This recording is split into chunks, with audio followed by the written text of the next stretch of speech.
안녕하세요. 크립토팀입니다. 이번 시간에는 그들보다 더 싸게 살 수 있는 기회가 조금씩 사라질 수 있다. 무슨 내용인지 살펴보시죠. 최근에 오랜만에 크립토콘트의 주기영 대표가 이런 얘기를 했습니다. 비트코인을 기관 평단 부근 매수 기회가 이제 얼마 남지 않았을 수도 있다. 마이클 세일러보다 비트코인을 더 싸게, 톰 리보다 이더리움을 더 싸게, 톰 리는 좀 어려울 것 같은데요. 마이클 세일러는 가능할 수도 있을지 모르겠습니다. 그 귀한 기회가 점점 사라지는 중이다. 그래서 한번 살펴보시죠. 최근 가격을 한번 비교를 해보겠습니다. 비트코인을 평단을 얼마를 샀냐? 업비트 기준으로 그 가격을 좀 알려줘. 얘기를 했더니 마이크로 스트래티지, 이제 스트래티지죠. 75,577달러. 하나로 하니까 1억 1천만 원이 조금 넘습니다. 일본의 스트래티지 메타플래닛 있죠. 여기는 10만 달러가 넘네요. 1억 5,300만 원이 넘습니다. 블랙락이랑 피델리티는 9,100만 원 부근 정도 되겠죠. 요 9천만 원 초반은 2월 6일이었습니까? 그때 한번 저점을 찍었을 때 딱 그 가격이죠. 그 평단 밑으로 내려가진 않았네요. 비트코인이 74,000달러 전후, 지금 왔다 갔다 합니다. 지금 1억 1천만 원 전후를 돌고 있는데, 그러고 보면 정말 얼마 안 남았다라는 생각도 듭니다. 스트래티지보다 또는 메타플래닛보다 더 싸게 살 수 있는 기회죠. 이더리움과 같은 경우는 비트마인이 지금요, 사실 엄청나게 바이더딥을 비트마인, 이더리움 무제한으로 거의 샀지 않습니까? 평단을 2,000달러 밑으로 어떻게든 꾸역꾸역 좀 낮췄다라고 보시면 되고요. 블랙락 피델리티는 2,600달러. 하나로 치면 지금 389만 원. 생각보다 지금 평단들이 높습니다. 물론 지금 블랙락 피델리티는 그 고객들이 이제 산 돈을 이제 대신 운영을 하고 있는 거죠. 이더리움 대략 현재 2,300달러, 400달러 왔다 갔다 하지만 하나로 치면 340만 원, 350만 원. 근데 제가 봐도 그렇게 얼마 남지 않은 거죠. 지금 블랙락이나 피델리티 고객들보다 지금 어떻게 보면 더 싸게 살 수가 있는 겁니다. 비트마인이 바이더딥을 이렇게 무자비하게 하지 않았다면 평단이 저는 블랙락 피델리티보다 더 높았을 수도 있다고 봅니다. 근데 비트마인은 어마어마하게 사서 평단을 이제 끌어내린 거겠죠. 월드 리버티 파이낸셜, 트럼프 대통령의 아들들이 이끌고 있는 그 회사의 이더리움 평단은 놀랍게도 3,333달러입니다. 가장 고점에 물려 있어요. 에릭 트럼프. 그렇죠? 지금 사면 대통령 아들보다, 미국 대통령 아들보다 훨씬 더 싸게 산다. 에릭 트럼프가 이런 얘기를 했었죠. 다시 한번 얘기하는데 바이 더 딥을 외쳤습니다. 그리고 비트코인과 이더리움. 근데요, 안타깝지만 작년 2월달, 작년 8월달 이 말을 두 번을 했거든요. 그 이후로 본격적인 하락장이 시작이 됐죠. 폭락, 이렇게 쓰나미처럼 흘러내렸습니다. 비트가 마이너스 30%, 이더는 마이너스 40%, 50%까지 떨어졌어요. 이제 에반꿀, 이런 조롱 섞인 얘기를 작년에도 많이 들었고요. 사실 지금은 조롱이 좀 아까운 시즌이 됐기 때문에 그렇지만 작년에 엄청 욕을 먹었었거든요. 월드 리버티 파이낸셜에서 지금 산 코인, 그러니까 비트코인과 이더리움을 합치면요, 90%가 살짝 넘습니다. 이더리움을 더 많이 들고 있습니다. 그러니까 비트코인을 조금 팔아서 이더리움을 사실 더 샀거든요. 근데 그럼에도 이더리움이 현재 기준으로도 마이너스 26%예요. 비트코인은 이제 가격이 좀 그래도 받쳐주고 있어서 플러스 61%라고 합니다. 작년 8월 달에 그리고 홍콩에 있는 컨퍼런스에 참여해서 에릭 트럼프가 비트코인은 무조건 100만 달러 간다. 그냥 눈 감고 사라. 요즘 이제 환율로 치면 14억, 15억 간다. 그냥 사라. 이 얘기를 하고 무너졌었죠. 그리고요, 이제 그가 지금 회사들이 많잖아요. 트럼프 일가 회사가 굉장히 많습니다. 그 중에 하나가 비트코인 채굴하는 회사 아메리칸 비트코인. 주가가요. 이 믿을 수 없을 만큼 많이 떨어졌어요. 고점 대비해서 마이너스 93%가 떨어졌습니다. 그 다음에 그 아버지죠. 트럼프 미디어. 그 회사의 주가도 무려 마이너스 88%. 이 고점 대비하면 이건 뭐 알트코인 저리 가라죠. 심지어 지금 상장 폐지설까지 나오고 있다라는 얘기도 들립니다. 그만큼 주가가 많이 떨어졌습니다. 그러면 에릭 트럼프는 장기적으로 지금 굉장히 형편없는 투자를 하고 있는 것처럼 지금 보이는 게 맞습니다. 그렇죠? 근데 중장기적으로 봤을 때 대박을 확신하고 있을까요? 아니면 정말 누구 말대로 우리를 속이기 위해서 일부러 지금 고점에 잔뜩 물려 있는 걸까요? 굳이 이렇게까지 할 필요가 있을까요? 이 뭐 팔진 않았다라고 하지만 마이너스 90%는 이거를 굳이 할 필요는 저는 없다라고 보거든요. 단기적으로 봤을 때는 지금 평단 뭐 마이너스 몇십 프로 중요하죠. 단기적으로 이제 평단가. 근데 앞으로 좀 길게 봤을 때는 중장기적으로는 평단보다 더 중요한 게 실은 개수예요. 왜? 비트코인 뭐 10억 가고 20억 가고 뭐 이더리움 1000만 원, 2000만 원, 3000만 원 가면 실은 몇 개 있어. 요게 훨씬 더 중요한 날이 오지 않을까요? 이더리움 가격인데요. 제가 계속 이 그 라인을 보여드리고 있죠. 그 밑에 지지선이 뭐 대략 270만 원 선, 이더리움의 그 위에 꼭지 쪽에 있는 저항선 345만 원 지금 뭐 이제 요 선을 계속 이제 두드리고 있다. 이 근방에서 지금 놀고 있는데요. 2달 반 넘게 이어지고 있는 이 횡보를 뚫고 위로 머리를 빼꼼 올릴지 혹은 그 밑으로 꼬꾸라질지 그거를 뭐 이제 어떻게 알 수는 없겠죠. 비트코인도 비슷합니다. 지지선은 대략 2월 초에 있었던 9천만 원. 그 다음에 저항선은 1억 1천만 원. 지금 또 여기 어떤 그 경계선에서 지금 왔다 갔다 하고 있는데요. 시원하게 뚫고 상승을 할지 다시 아래로 꼬꾸라질지. 그렇죠? 크립토 TV 이 방송은요. 예측 방송이 아닙니다. 단 저는 이제 개인적으로 지루한 횡보 이게 뭐 어디까지 이어질지는 모르지만 지금은 큰 상승을 위한 힘을 비축하는 겁니다. 횡보가 길면 길수록 그 상승은 훨씬 더 크고요. 더 길어질 것이다 라고 보고 있습니다. 저는 지금 바닥 부근에서의 횡보는 실상 거의 뭐 마지막 매수 기회가 될 수도 있겠다라는 생각이 듭니다. 요거 하나 빼면 트럼프 대통령이 에라 모르겠다 하고 그냥 이란에 뭐 핵폭탄을 쏜달지 아니면 석유 시설을 다 통째로 날린달지 요것만 하지 않는다면 저는 위쪽 방향으로 결국 뚫고 시원하게 올라가지 않겠냐라고 보고 있습니다. XRP도 비슷합니다. 대부분의 이제 코인들이 지지선은 아래가 한 1,700원 선이고요. 위쪽에 있는 저항선은 대략 뭐 2,300원 이쪽 부근 정도 보면 되는데 아까 비트코인이나 이더리움에 비하면 조금 더 이제 밑에 위치를 하고도 있는데요. 그러니까 비트 이더가 아무래도 먼저 뚫고 머리를 뚫고 올라가 주면 그 밑에 있는 라지캡 코인들 뭐 XRP, 솔라나, 뭐 도지코인, 에이다 등등 있겠죠. 그 다음에 상승을 하지 않겠냐. 현재까지는 그렇게 보고 있습니다. XRP가 작년 9월 이후로 첫 월봉이 상승 마감 가능성이 있다. 쉽게 말하면 4월 달 지금 뭐 흐름이 나쁘지 않은데 그 이유가요. XRP 현물 ETF로 돈이 플러스가 순유입이 되고 있다. 3월까지만 해도 계속 3,100만 달러 유출이 됐는데 마이너스가 됐는데 4월은 뭐 지금까지 나쁘지 않다. 반면에 이제 그 개인 투자자 심리는 XRP 여전히 위축이 되어 있고요.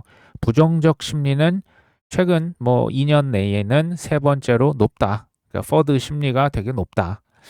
근데요, XRP ETF를 지금 누가 많이 사고 있는 걸까요? XRP ETF를 지금 누가 많이 사냐? 알아봤더니 개인들보다는 우리들은 그냥 뭐 업비트나 코인베이스, 바이낸스에서 이제 그냥 코인 현물 실물로 사겠죠. 근데 ETF를 많이 사는 주체는 기관이 80%였습니다. 개인은 20%였고요. 그리고 의외로 미국이 40%고요. 그 외에는 유럽이나 기타. 유럽이라 하면 독일, 스위스, 또 이제 북미에 있는 캐나다. 이쪽에서 60% XRP ETF를 더 많이 샀다라고 합니다. 유럽의 기관 투자자들이 지금 하락장, 재미없는 XRP라고 하는 코인 물량을 ETF로 받아내고 있더라. 근데요, 왜 유럽이 더 이렇게 좀 더 많냐? 원래 미국이 훨씬 더 시장이 크지 않습니까? 제가 보니까 그 규제 명확성 측면에서는 캐나다, 독일, 스위스 훨씬 더 이제 미국보다 그쪽이 빠릅니다. 특히 유럽에서는 미카라고 하는 그 규제 명확성 법이 이미 24년부터 시행이 되고 있어요. 그리고 해당 뭐 XRP ETF, 뭐 XRP만 있는 게 아니고 알티코인 ETF 잔뜩 있습니다. 2년, 3년 전부터 주구장창 팔고 있거든요. 그러니까 미국 기관 투자자 입장에서는 현재까지는 XRP ETF에는 조금 더 소극적이겠죠. 그러니까 나온 지도 실은 얼마 안 됐어요. 그리고 작년 8월에 비로소 SEC와의 소송이 리플이 종료가 됐었죠. 그리고 올해 불과 이제 한 달 전, 뭐 몇 주 전에 XRP가 이제는 증권이 아닙니다. 이거 상품입니다. SEC가 뭐 몇 주 전에 이걸 얘기를 했던 거고요. 그리고 미카 법과 같은 이제 미국에서의 그 명확성 법, 클래리티 법이 아직은 이제 뭐 아직도 뭐 지금 그 티키타카 하고 있지 않습니까? 대기를 하고 있습니다. 통과 전입니다. 그러면 실은 앞으로는 미국의 명확성이 확보가 되고 종전, 전쟁이 끝나고 유동성이 증가하면 어떻게 될까요? 저는요, 이게 뭐 코인 투자만을 얘기하는 건 아닌데요. 성공 투자를 하는 비결은요, 확실한 자산, 이것은 반드시 본인이 끝까지 파헤쳐서 스스로 셀프 검증을 여러 번 하셔야 돼요. 이 확실하다고 하는 게 사람마다 다 다릅니다. 누구는 비트인데 누구는 강남 아파트일 수가 있는 거예요. 확실한 자산을 언제 산다? 고점에 막 그냥 막 흥분해 막 빚으로 이게 아니고 증명이 되기 전 다른 사람들이 맞아 그거 최고야 언론에서 막 나오기 전에 그러니까 가급적이면 되게 비관적이고 끝났다라고 할 때 확실한 자산 찾아서 그때 많이 사놓으시면 성공 투자를 하실 수 있겠죠. 유럽과 같은 경우는 이제 법이 만들어지고 한마디로 좀 트랙 레코드가 유럽에서는 뭐 XRP 뭐 그 여러 가지 알트코인 ETF까지 좀 많이 쌓여서 꾸준히 팔리고 있는 거고요. 미국은 이제 막 법적인 문제가 풀려서 기관들이 지금 간을 보고 들어오고 있다. 그리고 이제 클래리티 법안 상원 통과하고 5월 중순으로 예정된 미국 중국의 정상회담을 통해서 아무래도 이런 것들이 되면 거시적인 경제 불안이 해소가 된다면 미국들이 유럽에 비해서 이 헤비급이거든요. 미국은 훨씬 더 그 기관들 들고 있는 자금이 큽니다.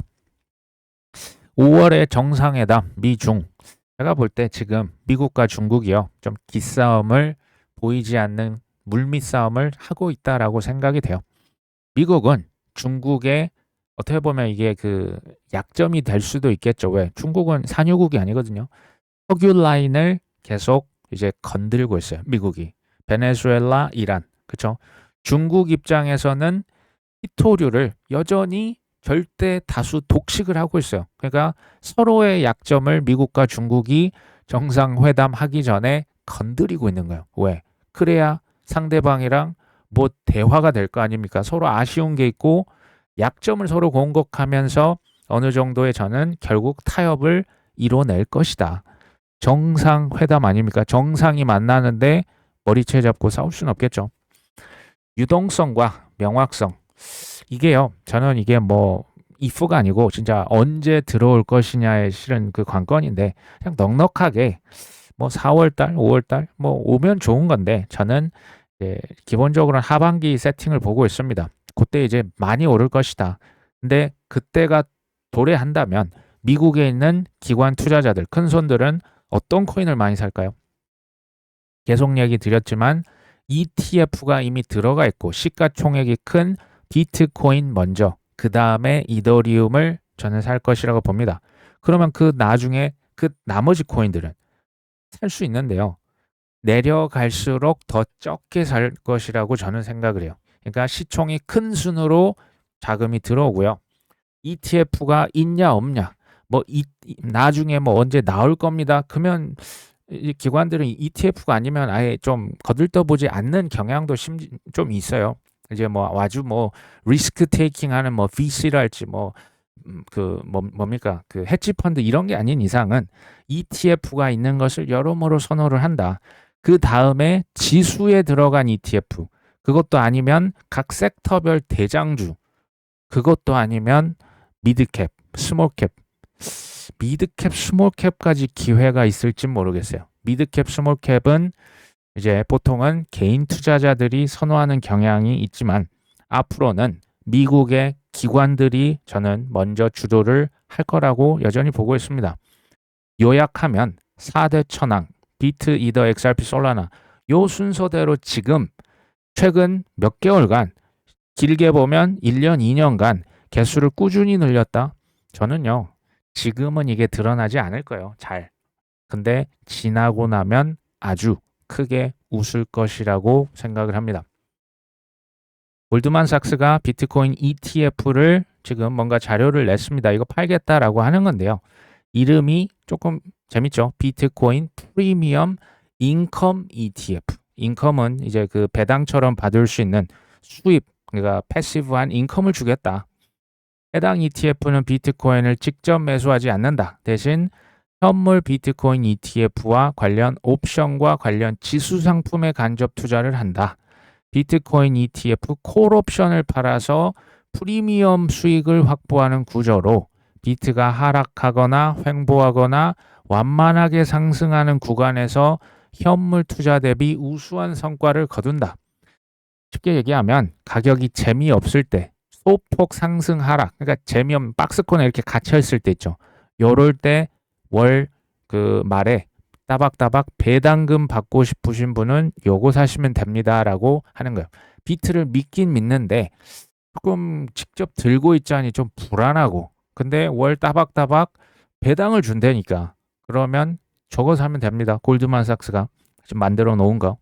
반면에 비트코인 가격이 단기간에 급등할 경우는 콜옵션이라고 하는 것은 그 상단을 딱 막아놓고 하는 거거든요. 그러니까 가격이 갑자기 엄청 오르면 그 수익을 다 누릴 수는 없습니다.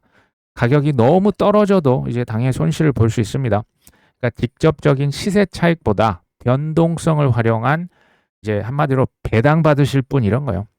저는 그들이 설계한 비트코인 투자의 미래가 사실 여기서 많이 보여요. 그리고 비트코인 이자가 없지 않습니까? 제가 계속 얘기 드렸잖아요. 우리가 비트코인, 이더리움 현물로만 만족을 합니까? 우리가 안 하지 않습니까? 그러면 월스트리트도 비트코인만 팔아서 만족하겠습니까? 아니죠. 그러니까 지금 이게 이해관계가 맞는 거예요. 우리는 더 다양한 거. 그러니까 알트코인도 나중에 지수로 이제 묶어서 다 나올 겁니다. 이자가 없다? 지금 이자 만들었잖아요.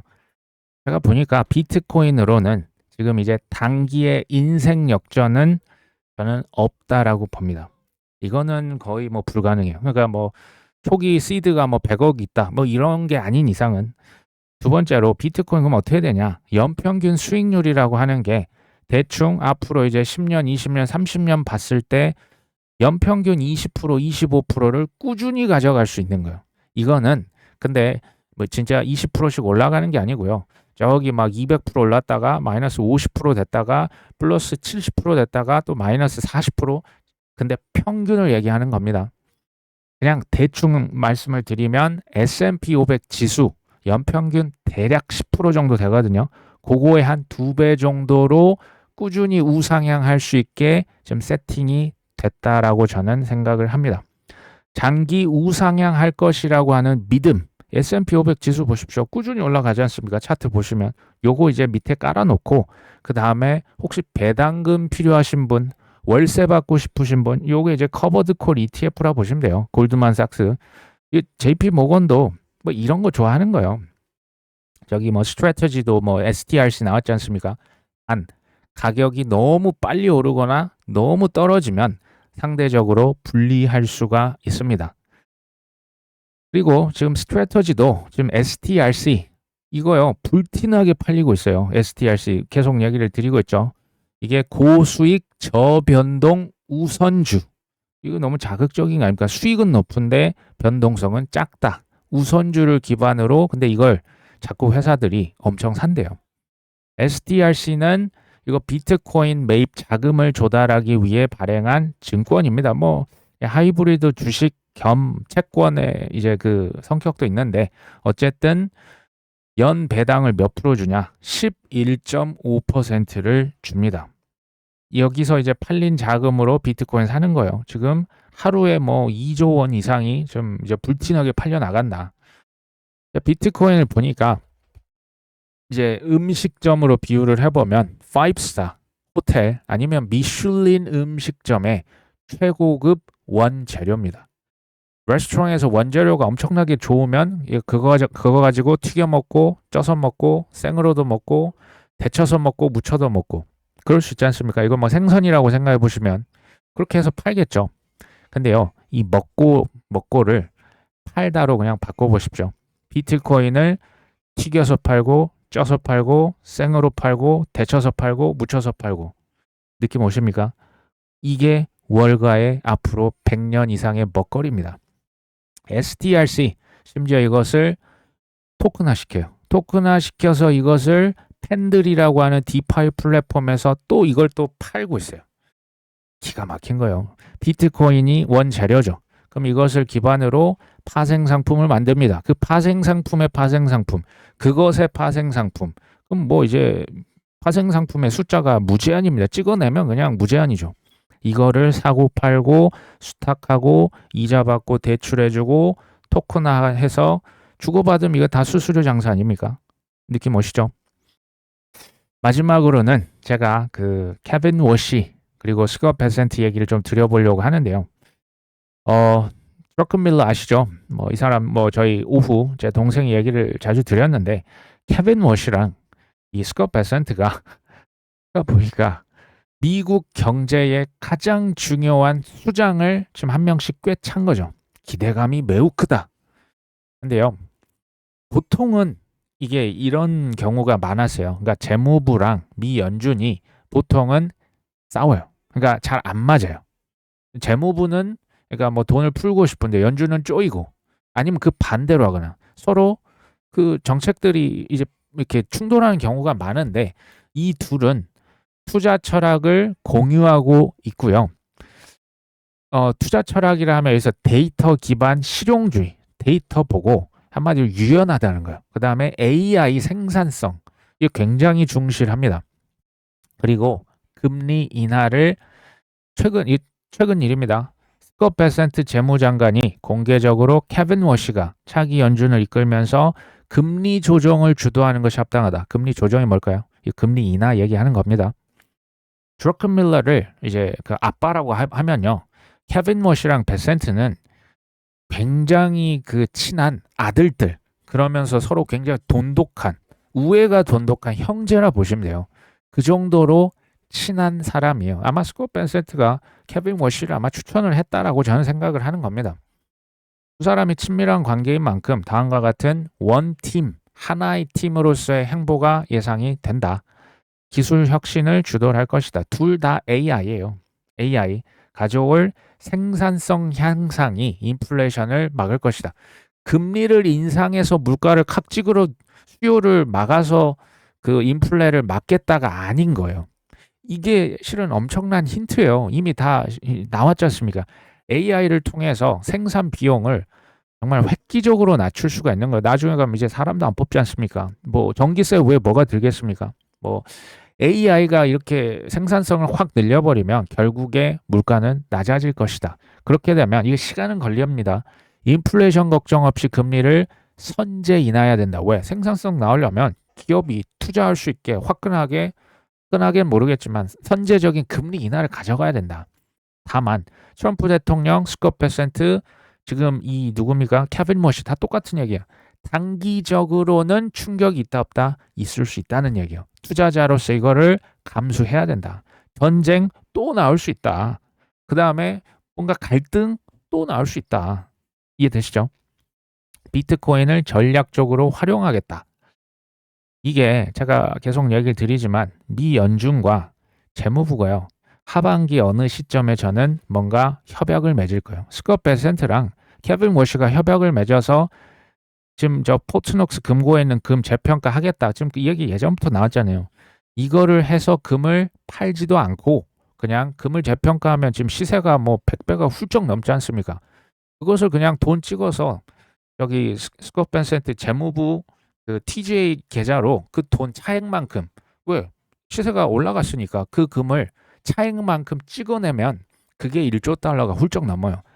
그 중에 10%만 비트코인을 사면 그게 100만 개를 사고도 남는 재원이 되는 겁니다. 그 얘기를 하는 거예요. 비트코인을 그래서 전략 자산으로 국가의 안보 자산으로 가져가겠다. 유동성 공급.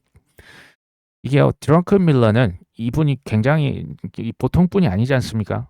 연평균 무슨 30%뭐 손해 난 적이 없어요. 이 사람은 자기가 틀리면 바로 손바닥 뒤집습니다. 이게 유연함이거든요. 시장이 원할 때 과감하게 유동성을 공급하는 정책을 펼칠 가능성이 크다. 더 쉽게 얘기 드리면 케빈 워시가 2008년도에 매파였다고 해서 앞으로도 매파일 것이다 라고 생각하시면 안 된다라는 얘기예요. 이게 유연함입니다. 그렇죠? 이게 이제 역사상 가장 시장 친화적인 경제팀이 될 것으로 기대를 한다. 이분이 뭐 저기 어디입니까? 에스트 로더 뭐 가문의 사위입니까? 자, 뭐 정확히 모르겠지만 케빈 워시 저 누굽니까? 그 스콧 베센트 아, 엄청난 그 투자의 구루들이에요. 이 사람들이 시장을 어떻게 키울 수 있는지, 경제를 어떻게 활성화시킬 수 있는지 누구보다 전 잘 알 것이다. 3분기 유동성 파티 저는 여전히 올 거라고 생각을 하고 있습니다. 설사 선거에 지더라도 유동성은 아마 시원하게 전 쏠 거라고 봅니다. 선거를 앞두고 난 돈줄을 줄이겠다, 금리를 인상하겠다. 저는 뭐 본 적은 없거든요. 정치인이 그렇게 했던 것을. 이 사람이 그리고 과거에 비트코인은 40세 이하 새로운 금이다. 이런 얘기를 실제로 했었습니다. 근데 엄밀히 말하면 비트코인에 대해서는 뭐 너무 막 이게 편향적인 그런 모습을 보이진 않았어요. 그냥 중립적인 언사를 예전에 했던 기억이 나요. 근데 한번 생각해 보십시오. SEC, CFTC, 뭐 OCC, FDIC, 뭐 장관 하워드 루트닉, 뭐 스콧 베센트, 트럼프 대통령, 그다음에 뭐 지금 JD 벤스, 피터 틸, 일론 머스크 이 중에 단 한 명이라도 방코인이 있습니까? 지금 정부 강요들 아닙니까? 그렇죠? 수장들인데 다 친코인입니다. 이런 상황에서 혼자만 케빈 워시 나는 방코인으로 가겠다. 그리고 지금 포트폴리오가 공개됐는데 우리가 상상도 할 수 없는 지금 잡코인도 꽤 많이 들고 있었거든요. 물론 이제 그 연준 의장 되면 판다라고는 얘기를 했습니다. 다음 주 화요일에 인사청문회를 지금 할 것으로 알려져 있습니다.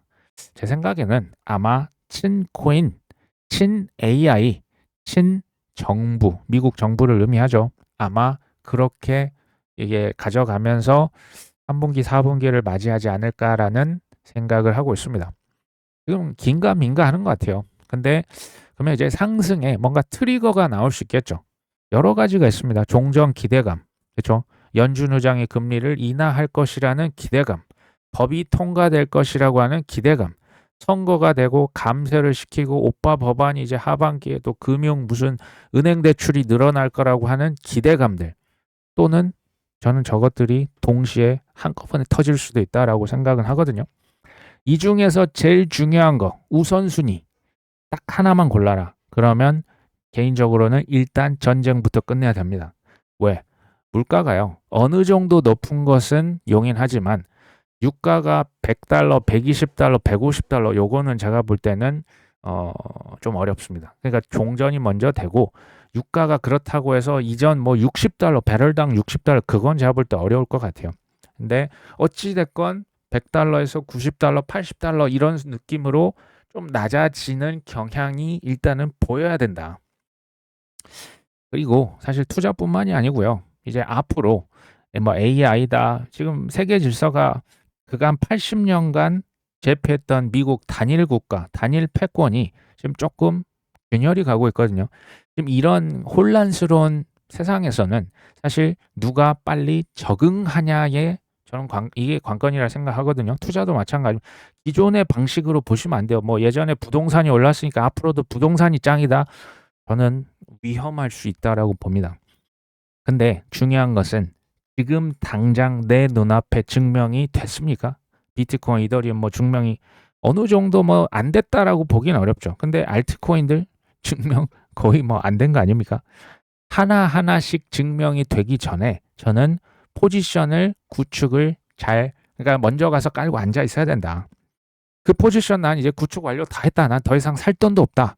그러면 조금 끈덕지게 기다려 보시면 좋겠다. 오늘 방송은 여기까지 합니다. 끝까지 시청해 주셔서 감사합니다.